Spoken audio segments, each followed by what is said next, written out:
ಹೇಳ್ರಿ. ಪ್ಲಾಸ್ಟಿಕ್ ತ್ಯಾಜ್ಯದಿಂದ ವಿನೂತನ ಪ್ರಯೋಗ sir.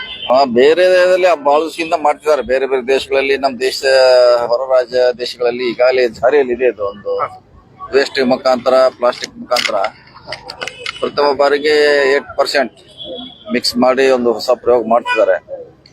So technology, prone technology, ಅದ್ರಾಗ ಏನು ಹೊಸದೇನಿಲ್ಲ. ಸೊ ಸಕ್ಸಸ್ ಆಗ್ತಿದೆ. ಆಗೋದ್ರಿಂದ ಏನು ಪ್ಲಾಸ್ಟಿಕ್ ಅಲ್ಲಲ್ಲೇ ಊರು ತುಂಬಾ ಕಸ ಆಗಿ ಬೀಳುತ್ತಲ್ಲ, ಸೊ ಅದನ್ನ ರಸ್ತೆಯಲ್ಲಿ ಹಾಕಿದ್ರೆ 100ಕ್ಕೆ 100 ಸ್ವಚ್ಛ ಸಂಸ್ಥೆಗಳಲ್ಲಿ ಏನಾದ್ರು ಮಾಡ್ಲಿಕ್ಕೆ ಎಲ್ಲ ಕಡೆ ಒಂದ್ ಕಡೆ ಆದ್ರೆ ಎಲ್ಲ ಕಡೆ ಮಾಡ್ತಾರೆ. ಬೇರೆ ಕಡೆ ಸಕ್ಸಸ್ ಆಗಿದೆ ಸರ್. ಬೇರೆ ಕಡೆ ಆಗತ್ತಲ್ಲ, ಬೇರೆ ಕಡೆ ಎಲ್ಲ ಆಲ್ಮೋಸ್ಟ್ ಇದನ್ನೇ ಮಾಡ್ತಾರೆ. ಕೆಲವು ಕಡೆ ಇನ್ನೂ ಜಾಸ್ತಿ ಮಿಕ್ಸ್ ಮಾಡಿ ಮಾಡ್ತಾರೆ.